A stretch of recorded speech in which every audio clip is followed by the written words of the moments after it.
নবীজি মান শোনো তাহার শান, নবীজি মান শোনো তাহার শান।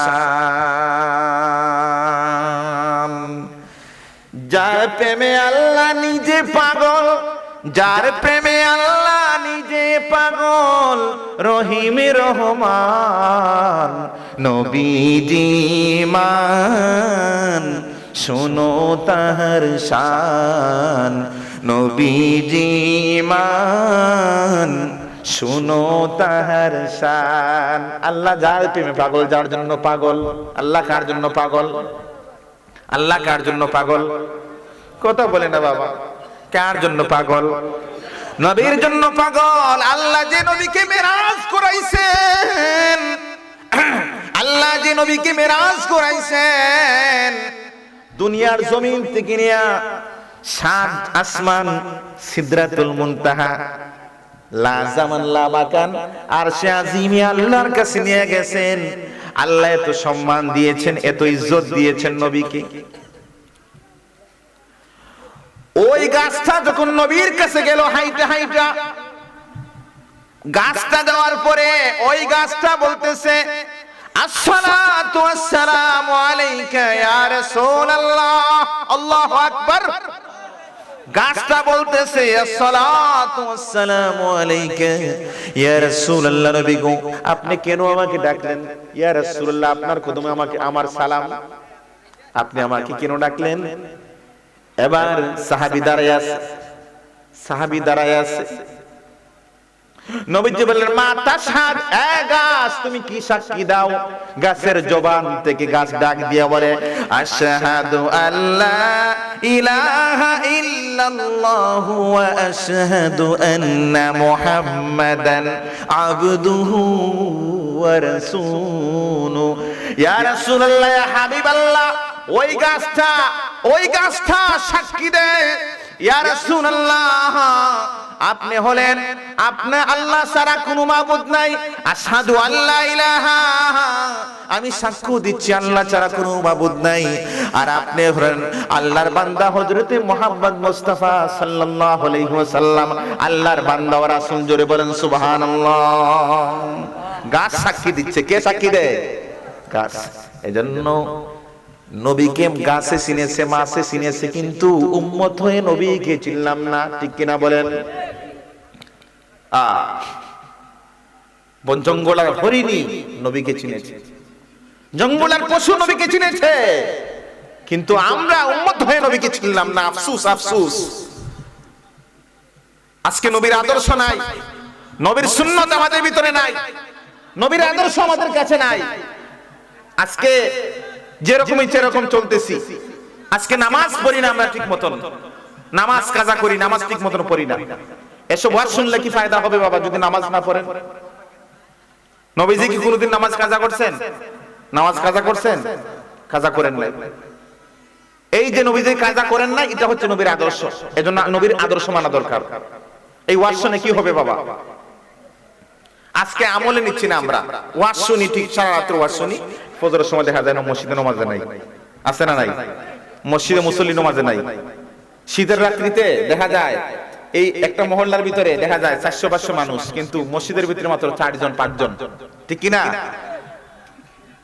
দেখা যায় মসজিদে নামাজও নিজে আয় না, দেখে ফলো করে যে মুয়াজ্জিন সাহেব মসজিদে আযান দিছেনি, হ্যাঁ, কিন্তু নামাজ হয় না একদিনও। কি করে? হ্যাঁ, সমালোচনা করে দোকানে বইসা যে আজকে দেখা যায় মসজিদে আযান হইছে না, মনে হয় আযান থেকে উঠলাম না। হ্যাঁ, একদিন নামাজ পড়ে না। হ্যাঁ, মসজিদের মুয়াজ্জিনের খবর লয়, আসেনি? হ্যাঁ, দোকানে বইসা সমালোচনা করে। হ্যাঁ, জীবনে কোনোদিন নামাজই আয় না।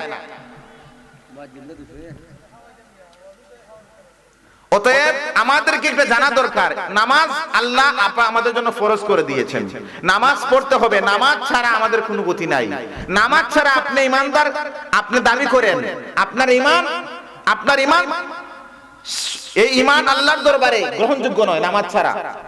কারণ নবীর হাদিস যে একজন মুমিন এবং কাফিরের মধ্যে পার্থক্যকারী হচ্ছে নামাজ। সুবহানাল্লাহ। আমার কথা কি বাবা কষ্ট পাইতেছেন? কষ্ট হয়, আমাকে মাফ করবেন, আমি হক কথাগুলো বলতে হয়। একজন কাফির এবং ইমানদারের মধ্যে পার্থক্য কি? নামাজ। কারণ মসজিদে আজান হলে মুমিন ইমানদার যায় নামাজে, আর কাফের যায় মন্দিরে, কাফের যায়, এই হলো পার্থক্য। এজন্য ওয়াজ শুনতে হবে, ওয়াজ শুনলে আমল করতে হবে। আমল না করলে হইব এই ওয়াজ শোনার ফায়দা আছে? আমি একটা ঘটনা কই, কষ্ট হইব। এক দাদার নাতি গেছে ওয়াজ শুনতো রাত্রে, গভীর রাত্রে হুজুরে ওয়াজ করছে যে হাঁটুর উপরে লঙ্গি তোলা যায় না। হুজুরে ওয়াজ করছে হাঁটুর উপরে লঙ্গি তোলা যায় না। এখন নাতি, দাদার নাতি ওয়াজ শুন না যাইতেছে বাড়ি, রাত্র গভীর রাত। এখন রাত্রে হাওরের মাঝখানে একটা খাল, এখন খাল ফাড়ি তুইলে একটু লঙ্গিটা তুলন লাগে। এখন দাদা কি করছে, লঙ্গিটা তুললেই খাল ফাড়ে গেছে, নাতি আর যায় না। নাতি হয়, দাদা হুজুরে একটু আগে ওয়াজ করলো যে হাঁটুর উপরে লঙ্গি তোলা যায় না, আপনার দেখা যায় লঙ্গি তুললেই খাল ফাড়ে গেছেন গা। এখন দাদা কি হয়, নাতি রে সারাটা জীবনে ওয়াজ শুনছি খালের ইফারও, এই ওয়াজ আর খালের ইফারে আনতে পারছি না, ওয়াজ আর খালের ইফারে আনতে পারছি না। জিকিরে বলেন লা ইলাহা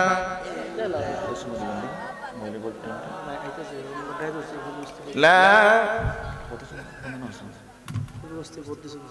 লা ইলাহা ইল্লাল্লাহ লা ইলাহা লা লা ইলাহা লা লা ইলাহা লা ইলাহা লা ইলাহা লা লা ইলাহা লা লা ইলাহা হো লা ইলাহা লা লা ইলাহা লা লা ইলাহা। আমার মনের বেদনা বুঝাইলে কেউ বুঝে না, আমার মনের বেদনা বুঝাইলে কেউ বুঝে না।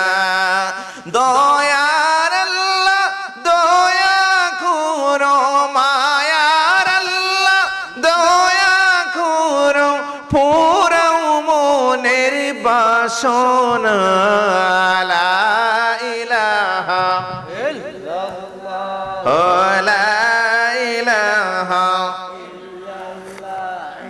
লা ইলাহা লা লা ইলাহা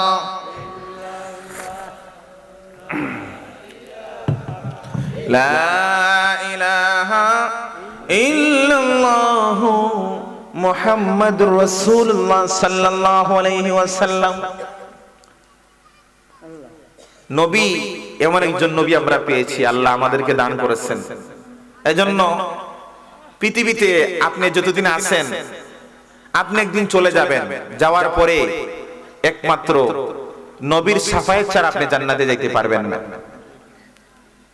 নবীর শাফায়াত লাগবে। নবীর শাফায়াত পাইতে হলে কি করা লাগবে? নবীর আদর্শ অনুসরণ করা লাগবে, নবীর আদর্শ মেনে চলতে হবে বাবা। সম্মানিত হাজিরিন, আমি আপনাদেরকে কিভাবে বুঝাইবো নবীর শান? আল্লাহ নবীকে এত ইজ্জত শান বাড়ায় দিয়েছেন, আমরা কিভাবে বুঝাইবো? যে নবী না আসলে পৃথিবীর কোনো কিছু আল্লাহ পাক সৃষ্টি করতেন না, পৃথিবীর কোনো নবীকে আল্লাহ পাক বানাইতেন না। যে নবীকে উম্মত হওয়ার জন্য, যে নবীর উম্মত হওয়ার জন্য নবীগণ আফসোস করেছেন, ওগো আল্লাহ আপনি কেন আমাকে মুসা বানাইলেন? আপনি কেন আমাকে আদম বানাইলেন? আপনি কেন আমাকে ঈসা নবী, ইব্রাহিম নবী বানাইলেন? আপনি কেন আমাকে নবী না বানাইয়া কেন আপনি আখেরি পয়গম্বরের উম্মত বানাইলেন না? সুবহানাল্লাহ। কি নবীর শান, নবীর ইজ্জত। যে নবীকে আল্লাহ পাক কাউসার দান করেছেন, ইন্না আতাইনাকাল কাউসার, হে নবী আমি তোমাকে কাউসার দান করেছি ভালোবেসে। কাউসারের মালিক কে? কাউসারের মালিক কে? আমার বাবাজিরা ভাইয়েরা আমার, আল্লাহ নবীকে কাউসার দান করেছেন। এই পৃথিবীর মধ্যে কোন নবীকে আল্লাহ কাউসার দান করেন নাই, কোন নবীকে আল্লাহ কাউসার দান করেন নাই। হযরত আদম নবীকে কাউসার দান করেন নাই, দাউদ নবীকে কাউসার দান করেন নাই, ইব্রাহিম নবীকে কাউসার দান করেন নাই, মুসা নবীকে কাউসার দান করেন নাই, ঈসা নবীকে কাউসার দান করেন নাই।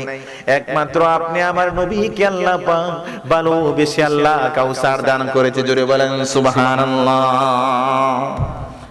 এই কাউসারটা কেমন? এই কাউসার কেমন? আমরা কি কোনোদিন দেখেছি? আপনি কি কোনোদিন কাউসার দেখেছেন? কাউসার মানে কি? কাউসার মানে একটা পানি, এটার নাম কি? পানি। কাউসার মানে কি? কাউসার মানে হলো পানি।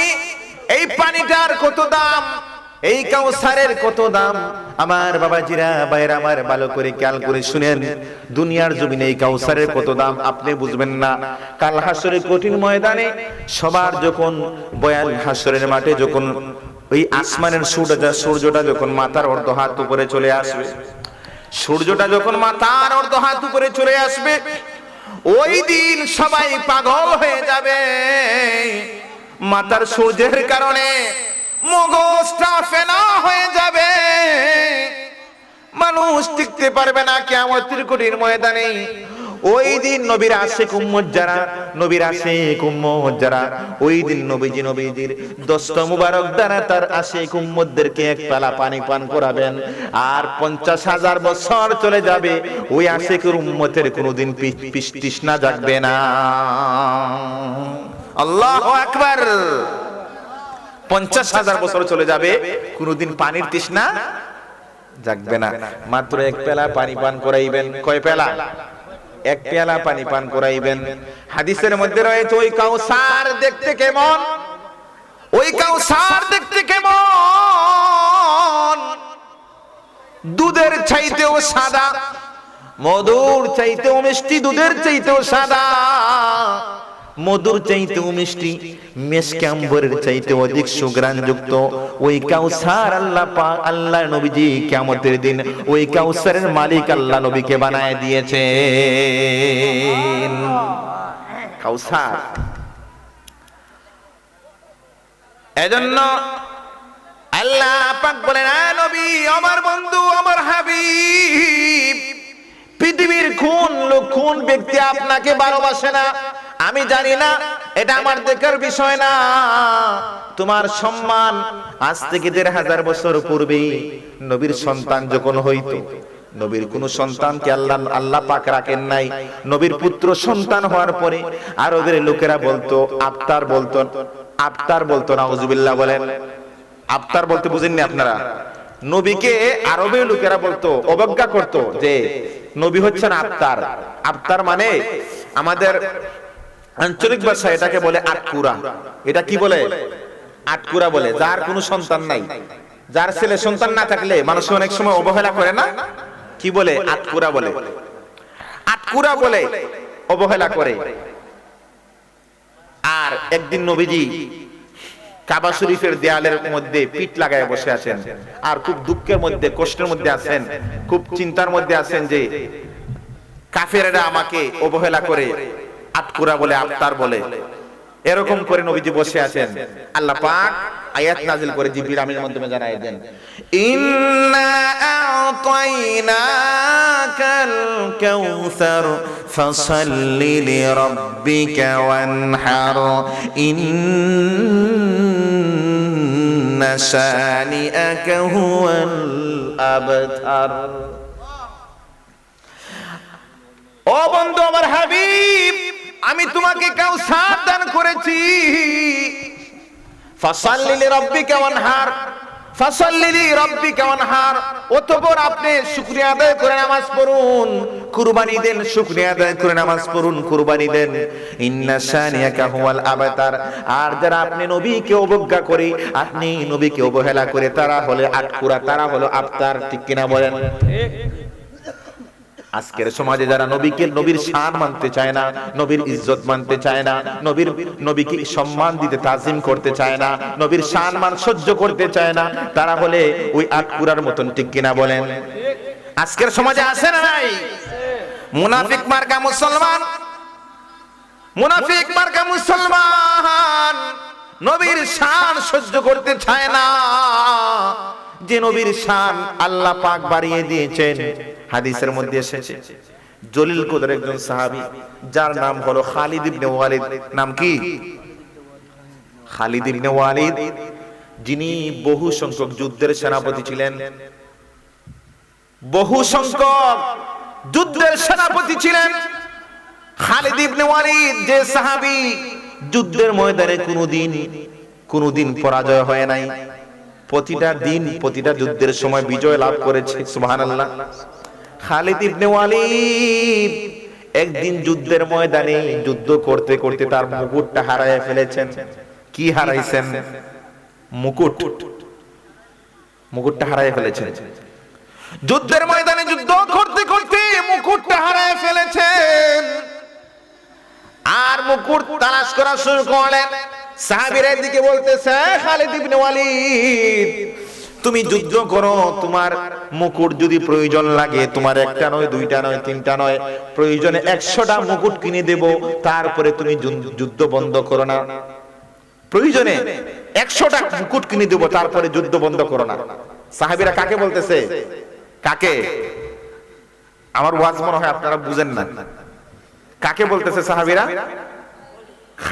খালিদ ইবনে ওয়ালিদকে কইতেছে যে আপনি যুদ্ধ করেন, প্রয়োজনে মুকুটের প্রয়োজন লাগে, আমরা 100টা মুকুট কিনে দেব, তারপর যুদ্ধ চালায় যান। কিন্তু খালিদ ইবনে মানতেছেন না, খালিদ ইবনে ওয়ালিদ মানতেছেন না, তিনি মুকুট তালাশ করা শুরু করতেছেন। আবার যখন তালাশ করতে করতে মুকুট পেয়ে গেলেন, মুকুট পাওয়ার পরে ওই মুকুটের মধ্যে রহস্য আছে না নাই? জোরে বলেন, রহস্য আছে না নাই? যে মুকুট না পাওয়ার কারণে যুদ্ধ বন্ধ করে দিয়েছেন, ওই মুকুটের মধ্যে রহস্য আছে না নাই? জোরে বলেন। যুদ্ধ শেষ হওয়ার পরে সাহাবীরা বলতেছেন, ও খালিদ ইবনে ওয়ালিদ আপনি কেন যুদ্ধ বন্ধ করে দিলেন মুকুট না পাওয়ার কারণে? আপনার কাছ থেকে জানতে চাই, আপনি কেন যুদ্ধ বন্ধ করে দিলেন? এবার খালিদ ইবনে বলেন, আন্না রাসূলুল্লাহ সাল্লাল্লাহু আলাইহি ওয়াসাল্লাম ইদ ইয়াতামাররা ফি মক্কাতিল মুকাররমা, নবীজি যখন মদিনা থেকে মক্কায় আসেন উমরা করার জন্য, মদিনা থেকে মক্কায় এসে উমরা করেন।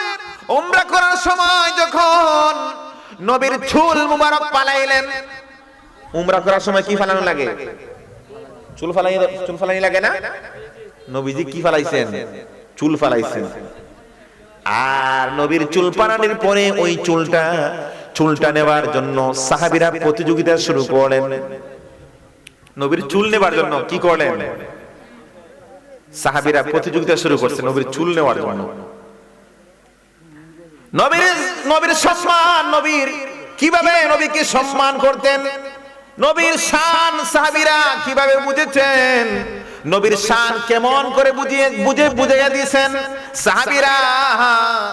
সাহাবীরা নবীর চুল মুবারক নেওয়ার জন্য সাহাবীরা প্রতিযোগিতা শুরু করে দিয়েছেন। কোন সাহাবীরা মাথার চুলের এক ভাগ নিলেন, কোন সাহাবীরা 2 ভাগ নিলেন, কোন সাহাবীরা 3 ভাগ নিলেন। খালিদ ইবনে ওয়ালিদ বলেন, আমি শেষের দিকে আসার কারণে আমি নবীর একটা চুল মুবারক নিয়েছিলাম, ওই চুল মুবারকটা আমার মাথার মুকুটের মধ্যে সেলাই করে সংযুক্ত করে লাগায়া দিয়েছিলাম। সুবহানাল্লাহ বলেন। ওই মাথার মুকুটের মধ্যে ওই একটা চুল মুবারক মাথার মুকুটের মধ্যে সেলাই করে মাথার মুকুটের সাথে লাগায় দিয়েছিলাম। লাগায় দেওয়ার পরে আজ পর্যন্ত আল্লাহর কসম করে বলি ওই মাথার মুকুটের মধ্যে নবীর চুল মুবারকের থাকার কারণে ওই চুল মুবারকের বদৌলতে নবীর চুলের বরকতে আজ পর্যন্ত আমি যতটা যুদ্ধ করেছি যুদ্ধের ময়দানে প্রতিটা যুদ্ধে নবীর চুলের বরকতে নবীর চুলের মুবারকের বরকতে আমি প্রতিটা যুদ্ধে মহান বিজয় লাভ করেছি। আল্লাহু আকবার। সম্মানিত হাজিরিন, সাহাবী নবীর চুলের বরকতে একটা চুল মুকুটের মধ্যে সেলাই করে দিয়েছিল, আর একটা নবীর চুল ওই মুকুটের মধ্যে থাকার কারণে প্রতিটা যুদ্ধ মুকুট দিয়ে যুদ্ধ করেছে। খালিদ ইবনে ওয়ালিদ কোন যুদ্ধের মধ্যে পরাজয় করে নাই, প্রতিটা যুদ্ধে বিজয় লাভ করেছে। আল্লাহু আকবার। নবীর শান, নবীর মান খালি শুনতেই ভালো লাগে, শুনতেই ভালো লাগে। যতই শুনবেন নবীর শানের মতন মজা কোন আলোচনার মধ্যে পাবেন না বাবা। নবীর শানের মতন মজা, নবীর শান শুনলে কত ভালো লাগে, এই আলোচনা কোন আলোচনার মধ্যে পাবেন না। আজকে নবীর শান, নবীকে বলে আমার মতন মানুষ, কুল ইন্নামা আনা বাশারুম মিসলুকুম, নবীকে বলে আমাদের মতন মানুষ। এই কমবক্ত, এই কপাল পরা মুসলমান, তুমি কি রকম করে বুঝবা যে নবীর শান মান, যে নবীর ইজ্জত আল্লাহ পাক বানাইয়া দিয়েছেন। ওয়ারাফা বা'দাহুম দারাজাত, আমি যে নবীকে, আমি আল্লাহ যে নবীর সম্মান আকাশ চুম্বি করে দিয়েছি, ওই নবীর সম্মান পৃথিবীর কোন কুলাঙ্গার যদি নবীর সম্মান, সারা কুলাঙ্গার মিলে যদি নবীর সম্মান কমায়, একদিনের জন্য, এক সেকেন্ডের জন্য নবীর সম্মান এক চুল পরিমাণ কমাইতে পারবে না। ঠিক কিনা বলেন? কয় আমাদের মতন মানুষ কি কয় আমাদের মতন মানুষ, কিন্তু বুঝে না নবী যদিও দেখতে আমাদের মতো মানুষ ছিলেন, কিন্তু মূলত নবীর আপাদমস্তক ছিল নূর। নবীর আপাদমস্তক কি ছিল? নূর ছিল, নূর। বুঝে না, আলোচনা বুঝে না, খালি সুজামায় যায়। নবীর শান কয় নাই, নবীর শান তুকায় মিলে না, নবীর শান পায় না তুকায়া। এক শাশুড়ি বউরে জিজ্ঞাসে, কয় মা গো, দেখো তো এই হাড়ির মধ্যে, হাড়ির তলার মধ্যে কি আছে? এখন বউ হচ্ছে 1 হাত লম্বা, বউ কয় হাত লম্বা? 1 হাত লম্বা। এখন শাশুড়ি কইছে, বউ দেখো তো এই হাড়ির তলার মধ্যে কি আছে? এখন বউ গিয়া কয়, হাড়ির তলার মধ্যে হাত দিছে, কয় মা গো, তলার মধ্যে কিছু নাই। এখন বউর হাত 1 হাত লম্বা, বউর শরীর, বউ হচ্ছে 1 হাত লম্বা, আস্তা বডি কয় হাত লম্বা? 1 হাত লম্বা। আপনারা বলেন তো, ওই হাড়ি যদি 2 হাত থাকে, তে কোনদিন কি হাড়ির তলা খুঁজে পাইবো? ওই বউ খুঁজে পাইবো? খুঁজে পাবে না। কিন্তু আমরা আসলে নবীর শান খুঁজে পাই না, কারণ আমরা আসলে ওই পরিমাণ লম্বা হতে পারে নাই, এজন্য নবীর শান আমরা খুঁজে পাই না। কয় নবীর শান কুরআনে নাই, হাদিসে নাই, কোনো কিছুতে নাই, শেষ পর্যন্ত কয় কোন জায়গার মধ্যে নাই, শেষ পর্যন্ত কলিমার মধ্যে হয় না করে, কয় নবীর শান নাই, নবীর নাম নাই। নাউজুবিল্লাহ হোকা। সম্মানিত হাজিরিন, এজন্য নবীর সঙ্গে বেয়াদবি করলে আল্লাহ বরদাস্ত করেন না। নবীর সঙ্গে বেয়াদবি করলে আল্লাহ বরদাস্ত করবেন না। পৃথিবীর মানুষ, আপনি নবীর শান কমাইবেন, আল্লাহ তোমার ইজ্জত কমায় দিবে। আপনি নবীর শান বাড়াইবেন, যত মুখ দিয়ে, জবান দিয়ে নবীর শান উচ্চারণ করবেন, আল্লাহ তোমার সম্মান ইজ্জত বাড়ায় দিব। আমি আপনাদেরকে বলি, খারাজান নবী সাল্লাল্লাহু আলাইহি ওয়াসাল্লাম, একদিন নবীজি ঘর থেকে বাহির হইলেন। ঘর থেকে বাহির হয়ে দেখলেন একটা মজলিসের মধ্যে সাহাবীরা বসা। কোথায় বসা? একটা মজলিসের মধ্যে সাহাবীরা বসে আছে। আর নবীজি ঘর থেকে বাইর হইলেন। ঘর থেকে বাইর হওয়ার পরে বললেন, মাজলাসাকুম সাহাবীরা, এই মজলিস, এটা কিসের মজলিস? সাহাবীরা মজলিসের মধ্যে আলোচনা করতেছে। একজন সাহাবী দাঁড়ায় বলতেছেন, ইয়া রাসূলুল্লাহ, ইয়া হাবিবাল্লাহ, আপনি আসার পূর্বে আপনার শান নিয়ে মজলিসের মধ্যে আলোচনা হয়েছিল। সুবহানাল্লাহ বলেন। আপনার শান নিয়ে আলোচনা হয়েছিল ইয়া রাসূলুল্লাহ, ইয়া হাবিবাল্লাহ, নবী গো। এরপরে নবীজি বললেন, 3 বার বলেছেন, সাহাবীরা, আমার শান নিয়ে বুঝি আলোচনা করা হয়েছে এরকম করে তিনবার, কয়বার কয়বার আমার শান নিয়ে বুঝে আলোচনা করা হয়েছে, আমার শান ইজ্জত নিয়ে বুঝে আলোচনা করা হয়েছে, এরকম করে তিনবার নবীজি বলেছেন। সাহাবীরা তোমরা কষ্ট নিও না, আমি কেন তিনবার বলেছি। এবার নবীজি বলতেছেন, সাহাবীরা রে, জিবরিল আমি এসে বলতেছেন, ইয়া রাসূলুল্লাহ, ইয়া হাবিবাল্লাহ, একটু আগে দিয়ে আপনার শান নিয়ে যারা সাহাবীরা আলোচনা করেছিল, আপনার শান নিয়ে, সম্মান নিয়ে যে আলোচনা হয়েছিল, ওই শানের আলোচনাটা স্বয়ং আল্লাহ পাক রব্বুল আলামিন সাহাবীদের আলোচনার প্রশংসা করেছেন। আল্লাহু আকবার। স্বয়ং আল্লাহ পাক কি করেছেন? প্রশংসা করেছেন নবীর শানের আলোচনা শুনে। নবীর শানের আলোচনা শুনে আল্লাহ স্বয়ং প্রশংসা করেছেন সাহাবীদের। সুবহানাল্লাহ।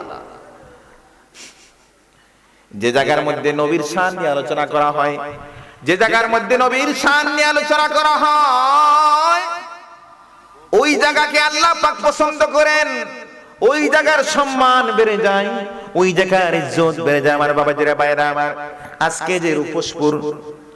যে রূপসপুরের ময়দানে আজকে নবীর শান নিয়ে আলোচনা হয়েছে, এই জায়গার দাম কিন্তু বেড়ে গেছে। এই জায়গার দাম বেড়ে গেছে নবীর শান নিয়ে আলোচনা করার কারণে। আম্মা জান খাদিজাতুল কুবরা ইন্তেকালের পূর্বে নবীর কাছে বসে বলতেছেন, ইয়া রাসূলুল্লাহ, ইয়া হাবিবাল্লাহ, 25টা বছর আপনার সঙ্গে আমার সংসার হয়েছে, ইয়া রাসূলুল্লাহ, যদি কোনো দিন বেয়াদবি হয় আমি খাদিজাকে আমাকে মাফ করে দিবেন। খাদিজা ছিলেন নবীর সবচেয়ে আপন একজন সঙ্গী, আপন একজন সঙ্গিনী, সবচেয়ে কাছের। যে খাদিজা নবীকে নিজের জান মাল দিয়ে ধন্য করে দিয়েছেন দিনের জন্য, নবীর জন্য, ইসলামের জন্য। ওই খাদিজা নবীর কাছে এসে বলতেছেন, ইয়া রাসূলুল্লাহ, ইয়া হাবিবাল্লাহ, আমার শরীরটা বেশ ভালো যাচ্ছে না গো নবীজি, আপনি আমাকে দয়া করে মাফ করে দিবেন, ক্ষমা করে দিবেন। ইয়া রাসূলুল্লাহ, আমি আপনার কাছে জীবনে কোনোদিন কোনো কিছু চাই নাই, আজকে আপনি নবীর কাছে আমি কোনো কিছু চাবো, আজকে একটু চাবো ইয়া রাসূলুল্লাহ।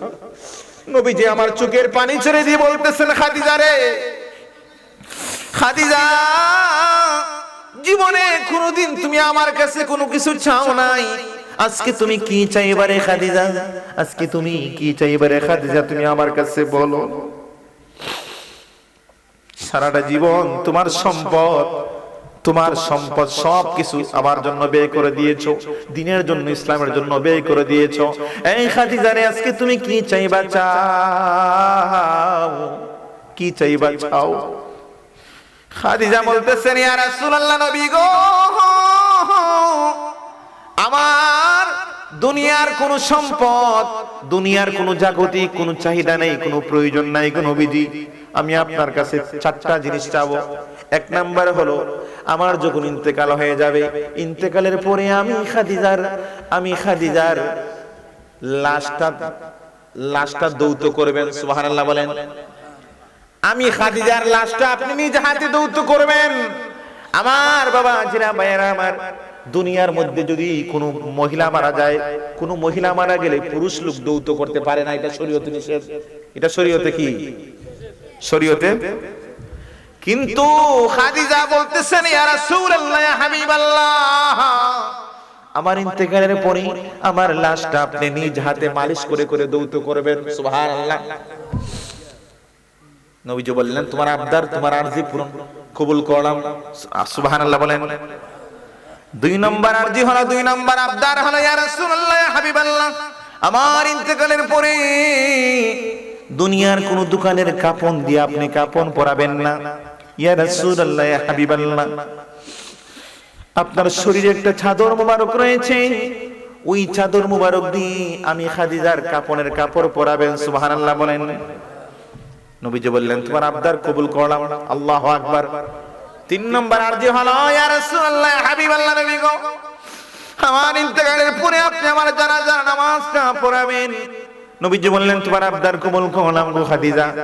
4 নম্বর আবদার হলো আমার ইন্তেকালের পরে আমাকে যখন দাফন করা হবে, দাফন করার জন্য কবরে নেওয়া হবে, কবরে নেওয়ার পরে যখন কবরের মধ্যে রাখা হবে, কবরের মধ্যে রাখার পরে কবরের মধ্যে রাখার আগে আমি খাদিজাকে রাখার আগে আপনি নবীজি ওই কবরের মধ্যে নামবেন। কবরের মধ্যে নামার পরে আপনি নবীজি কবরের মধ্যে থেকে আপনি গোড়াগড়ি খাবেন। 2টা গোড়াগড়ি খাওয়ার পরে আপনি আমি খাদিজাকে আপনার 2 হাত দ্বারা আপনার কুলের মধ্যে রেখে আপনি কবরের মধ্যে রাখবেন। কবরের মধ্যে রাখার পরে আপনি নবীজি কবর থেকে উঠবেন না। সময় যখন চলে যাবে আপনি কবর থেকে উঠবেন না। নবী আমার বললেন খাদিজারে কবর থেকে আমি কেন উঠবো না? খাদিজা বললেন ইয়া রাসূলুল্লাহ কবর থেকে আপনি উঠবেন না, কারণ আমার বড় ভয় লাগে, আমার বড় কষ্ট লাগে। কবরের মধ্যে মরার কবরের মধ্যে মুনকার নাকির 2 জন ফেরেশতা আসবে। ওই মুনকার নাকিরের প্রশ্নের জবাব আমি কিভাবে দেব? আমার বড় ভয় লাগে, আমার বড় চিন্তা লাগে, আমার বড় কষ্ট লাগে। ওই মুনকার নাকিরের প্রশ্নের জবাব আমি কিভাবে দেব? খাদিজা বললেন ইয়া রাসূলুল্লাহ আপনি কবর থেকে উঠবেন না। ওই কবরের মধ্যে আপনি নবীজি কবরের মধ্যে আমাকে রাখার পরে আমি খাদিজার পক্ষ থেকে আপনি মুনকার নাকির ফেরেশতার প্রশ্নের জবাব দিয়ে দিবেন। জোরে বলেন সুবহানাল্লাহ। নবীজি বললেন যাও তোমার আবদার চাইরোটা কবুল করলাম। আল্লাহু আকবার। খাদিজার ইন্তেকাল হয়ে গেল। ইন্তেকালের পরে নবীজি নিজে হাত মুবারক দ্বারা মালিশ করে করে খাদিজাকে দৌত করলেন। দৌত করার পরে নবীজি খাদিজার জানাজার নামাজটা পড়ালেন। জানাজার নামাজ পড়ানোর পরে নবীজি এবার কাফন পরাইলেন। কাফন কোরআনের পরে জানাজার নামাজ পড়াইলেন। এবার যখন কবরে নেওয়া হবে, কবরে নেওয়ার পরে কবরের মধ্যে দাফন দেওয়া হবে। দাফন দেওয়ার জন্য নবীজি কবরের মধ্যে 2টা গোড়াগড়ি খাইলেন। 2টা গোড়াগড়ি খাওয়ার পরে খাদিজাকে নামাইলেন। নিজ হাত মুবারক দ্বারা কুলের মধ্যে রাখলেন, এবার মাটির মধ্যে রাখলেন। মাটির মধ্যে রাখার পরে সব সাহাবীদেরকে বলতেছেন এই সাহাবীরা তোমরা সবাই বাড়িতে চলে যাও। সাহাবীরা বলতেছেন ইয়া রাসূলুল্লাহ আপনি কবর থেকে উঠুন, আপনি কবর থেকে উঠুন, উঠুন কবর থেকে উঠুন। নবীজি আমার কবর থেকে উঠতেছেন না, বলতেছেন সাহাবীরা খাদিজার সঙ্গে আমার ওয়াদা হয়ে গেছে, যতক্ষণ পর্যন্ত মুনকার নাকির ফেরেশতার 2টা প্রশ্নের জবাব না দিব আমি নবীজি আমি কবর থেকে উঠব না। এই সাহাবীরা তোমরা সবাই চলে যাও। সাহাবীরা সবাই চলে গেল বাড়িতে, সবাই চলে গেল। সবাই যখন বাড়িতে চলে গেল আল্লাহ পাক জিবরিল আমিনকে পাঠিয়ে দিলেন। জিবরিল আমিনকে পাঠিয়ে দেওয়ার পরে জিবরিল আমিন এসে বলতেছে ইয়া রাসূলুল্লাহ ইয়া হাবিবাল্লাহ নবী গো, ইয়া রাসূলুল্লাহ ইয়া হাবিবাল্লাহ নবী গো আপনি কবর থেকে উঠুন, কবর থেকে উঠুন। কবর থেকে উঠতেছেন না।